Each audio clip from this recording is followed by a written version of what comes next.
विधानसभा से आपने अभी आमदार के लिए फॉर्म भरा है और किन मुद्दों को लेकर खासतौर पे आप इलेक्शन लड़ना चाह रहे हैं? मैंने औरंगाबाद मध्य विधानसभा सेंट्रल कॉन्स्टिट्यूंसी से आज़ाद उम्मीदवार के तौर पे अपना नॉमिनेशन फॉर्म दाखिल किया है, जो आज एक्सेप्ट भी हो गया स्क्रूटनी के बाद। मेरी कोशिश रहेगी और जो मेरे मेन एजेंडा है वो ये है कि औरंगाबाद शहर का जो नाम तब्दील हुआ है, जिसका कि मैं पिटिशनर रहा हूँ हाई कोर्ट में और सुप्रीम कोर्ट में, उसको पॉलिटिकल लड़ाई मुझे लड़नी है और इसके लिए मुझे जनता का सपोर्ट चाहिए। किसी पार्टी की मुझे सपोर्ट की जरूरत नहीं है, क्योंकि ये सारी पार्टियों की पॉलिसी हो चुकी है कि औरंगाबाद का नाम ये संभाजीनगर तब्दील कर दिया जाए। कुछ लोग ये बात ओपनली बता रहे हैं, कुछ लोग जो है हिडन तरीके से खामोश रह के दूसरे मुद्दों पे बात कर रहे हैं, लेकिन इस मुद्दे पे बात नहीं कर रहे हैं। मैं बहुत साफगोई से बात करना चाहूंगा कि मुझे औरंगाबाद का नाम राजनीतिक तौर पे वापस लाना की कोशिश करनी है। इसीलिए असेंबली में जाके मुझे ये लड़ाई लड़ने का मौका मिले अगर, तो मैं जरूर लड़ना चाहूंगा। साथ ही साथ औरंगाबाद में हम देख रहे हैं कि कई सालों से एक तरीके से विकास जो है वो थम गया है। विकास के नाम पे जो हो रहा है बेसिक और बुनियादी बातें, इसके बजाय जो है मुझे लगता है कि विकास जो है वो सिर्फ बाहर नहीं होना चाहिए, लोगों के घर में भी आना चाहिए। यानी जो यही शहर के जो बाशिंदे हैं, जो रहने वाले हैं, उनको भी विकास मिले, उनके लिए विकास होना चाहिए। तो ये तो बेसिक बाहर चीजें, अगर इसमें आज कॉर्पोरेटर ना हो या कोई एमएलए ना हो, गवर्नर रूल हो, या जैसे अभी हमारे पास एडमिनिस्ट्रेटर है, प्रशासक है, ये काम तो उसमें भी होते हैं। ये तो प्रशासन का काम होता है, बल्दिया का काम होता है। एमएलए एमपी या जो कॉर्पोरेटर है, तो ये तो पब्लिक रिप्रेजेंटेटिव का काम है कि वो उस पर बैठ के वो सिर्फ ऑब्जर्व करे कि काम हो रहे हैं कि नहीं हो रहे। बट अनफॉर्चुनेट बात है कि इसी कामों के हमारे पास के जो सियासतदान है वो रिबन काटते नजर आते हैं और वो ये बताते हैं कि हमने बहुत विकास कर दिया।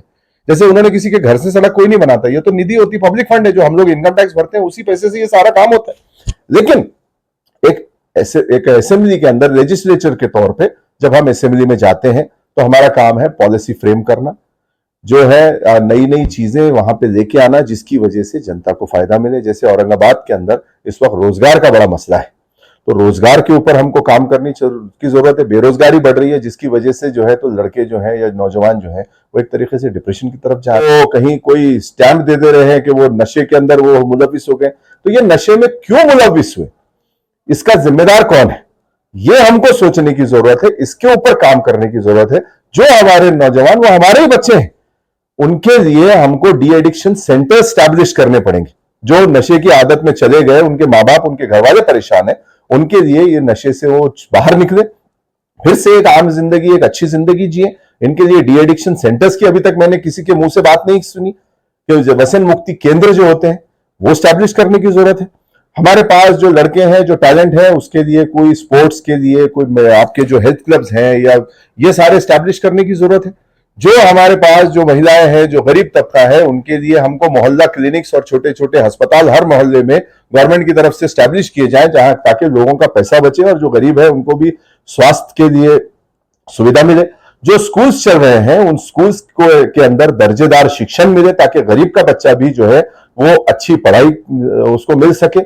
और जो है इसके साथ साथ रोजगार इस शहर के अंदर है। इतना बड़ा इंडस्ट्रियल एरिया है, लेकिन इस इंडस्ट्रियल एरिया का फायदा औरंगाबाद के लोगों को नहीं मिल रहा। बाहर से लोग आके रोजगार ले रहे हैं, लेकिन हमारे लोग बेरोजगार घूम रहे हैं। तो मेरे मुद्दे यही रहेंगे, सबसे पहला औरंगाबाद की शिनाख्त और हमारी तहजीब को बचाने के लिए कोशिश, इस शहर के लोगों को सही तरीके से रोजगार मिले। जो डॉक्टर रफीक जकरिया की जो सोच थी, जो उनका काम था, उसको आगे बढ़ाना। इसीलिए मैंने इसमें आजाद उम्मीदवार के तौर पर यह फॉर्म भरा है, क्योंकि ये पार्टियां मुझे काम नहीं करने देंगी, ऐसा मुझे स्पष्ट लगता है।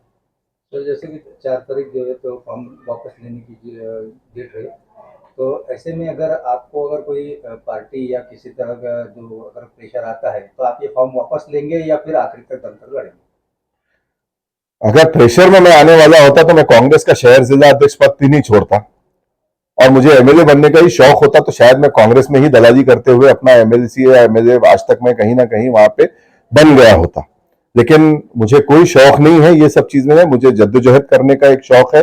अगर जनता मेरे साथ आती है, मेरे शहर की, मैं शहर का ही एक फर्द हूं, एक जिम्मेदार इंसान होने के नाते मैं ये चाहूंगा कि अगर शहर की जनता, लोग मुझ पर भरोसा करते हैं, तो इस शहर में अमन अमान रहे और विकास सही मायने में जो पहले हमारे बुजुर्गों ने किया है उसी को आगे बढ़ाने की मेरी सोच है। किसी के दबाव में आना और किसी के साथ मैनेज हो जाना, तो ये मेरी कभी सोच नहीं, मैं कांग्रेस पार्टी के उस दबाव में भी नहीं आया जब उन्होंने कहा कि संभाजी नगर को एक्सेप्ट करो, मैं इसको रिजेक्ट करता हूं डाउनवर्ड। लेकिन मैंने एक जो प्रपोजल दिया है कि ये शहर के अंदर इस वक्त 2 महानगर पालिका कायम की जा सकती है, पुणे और पिंपरी चिंचोड़ जैसा, उसी तरीके से 2 महानगर पालिका बनाई जाए। औरंगाबाद जो पुराना इलाका है 52 दरवाजों का, जो ओरिजिनल हमारी महानगर पालिका, उसको औरंगाबाद ही रखा जाए। जो नई महानगर पालिका बनती है उसको नाम संभाजी महाराज का दिया जा सकता है, उसमें से हमारा कोई विरोध नहीं है। 100 करोड़ रुपए सेंटर को देने पड़ते हैं अगर कोई नई महानगर पालिका बनती है, तो वो भी हमको मिले और इस शहर का विकास हो। और जो है इस शहर में नए क्लस्टर्स, नए कॉरिडोर स्टैब्लिश होने चाहिए। हमारे पास इतना बड़ा स्कोप है पर्यटन का, जिसमें हम लोग रोजगार ला सकते हैं, हमारे शहर में विकास हो सकता है। जैसे आपके इंग्लैंड में, टर्की में, इटली में, फ्रांस में ऐसे कई शहर हैं आप देखते हैं जो हिस्टोरिक है। उसी तर्ज पे औरंगाबाद को भी हम डेवलप करें, यहाँ की हैंडलूम और जो इंडस्ट्री है उसको भी हम डेवलप करें। एजुकेशन हब यहाँ बनाया जा सकता है, उसको हम डेवलप करें पुणे और नासिक के जिस तरीके से। और औरंगाबाद को पुणे, नासिक, हैदराबाद और जैसे शहरों की जो है वो नागपुर इस तुलना में लेके आ सके, सारी शिनाख्त को बरकरार रखते हुए। कहीं ना कहीं अभी जितने भी लोग जो अंदर के लिए खड़े हैं, पक्ष भी है अपक्ष भी है, कहीं ना कहीं किसी की न किसी से टक्कर जरूर है, लेकिन आपका प्रतिद्वंदी आप किसको मानते हैं कि भाई मैं इनसे आगे जाना चाहता हूँ या फिर लोग मुझे चुनकर देख सकते हैं? मैं किसी को अपना प्रतिद्वंदी नहीं मानता। अगर प्रतिद्वंदी मानता हूं तो उस जातिवादी सोच की जिसकी जो आरएसएस की है, बीजेपी की है, और अनफॉर्चुनेटली कांग्रेस, राष्ट्रवादी और ये महाविकास आघाड़ी जैसी सरकारें भी उस सोच के साथ चली गई हैं।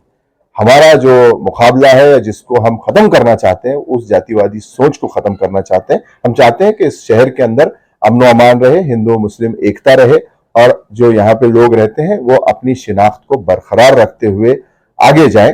ये सारी पार्टियों के अगर आप देखेंगे तो इनके पास विकास का कोई मुद्दा नहीं। विकास को ये सिर्फ सीमेंट की रोड बना देना, सीमेंट के गट्टू डाल देना, ड्रेनेज की पानी की पाइपलाइन डाल देना, ज्यादा से ज्यादा एक आधा हैमस लगा देना, इसी को ये विकास बताते हैं। लेकिन विकास मुझे लगता है मुआशरे के लिए होना चाहिए, जो घर के अंदर लोग रहते हैं। तो इसके ऊपर ये बात नहीं करते, ये बात करते हैं कि इस पार्टी ने ये किया, उस पार्टी ने वो किया। तो हमारा किसी से ये पर्सनल कोई वो नहीं रहेगा। हम जनता को जो हम क्या देना चाहते हैं, क्या करना चाहते हैं, एक शहर का एक बेटा होने के नाते, एक फर्द होने के नाते, वो मेरा काम रहेगा। पर्सनल जो भी नुक्ताचीनी है वो ये सारे बाकी। शहर की जो तमाम मर्जी की जो आपके पास मतदाता है, उनको क्या आह्वान करेंगे कि आपको जो है तो मतदान करके आपको जीत हासिल करने में मदद करें? जनता से मैं यही अपील करना चाहूंगा कि मैंने किसी पार्टी, किसी नेता को जो है बिल्कुल भी नहीं चुना है। मैं जो खड़ा हूं इस वक्त एक आजाद उम्मीदवार के तौर पे खड़ा हूं। मैं चाहूंगा कि मैं जनता का उम्मीदवार बनके ऐवान में जाऊं, असेंबली में जाऊं और वहां जनता की जो भी दिल की बात है वो उठाऊं। मैं अगर इस वक्त खड़ा हूं तो अपने शहर की, अपने जो भाई हैं, बहन हैं, उनके भरोसे खड़ा हूं, ना कि किसी पार्टी के और किसी नेता के। अब ये जनता पे है कि वो मेरा कितना साथ देती है। अगर उनको लगता है कि मेरा जो पिछला रिकॉर्ड है वो क्लीन है और वो मुझ पर भरोसा किया जा सकता है, तो मैं अपील करूंगा कि मेरा साथ दें, मुझ पर भरोसा करें। और अगर ये भी बात जनता को मैं हक दूंगा कि अगर कभी मेरी कोई गलती आपको नजर आती है कि कहीं मैंने इस पद का या उनके भरोसे का गलत इस्तेमाल किया, तो वो आके मुझसे वो सवाल पूछ सकते हैं। वो सवाल पूछने का भी अधिकार मैं जनता को देता हूं। मैं अपनी तरफ से ये बात रखना चाहूंगा कि जो भी भरोसा है मुझ पे जनता करेगी, उस भरोसे को मैं कायम रख सकूं, इसकी मैं पूरी कोशिश करूंगा।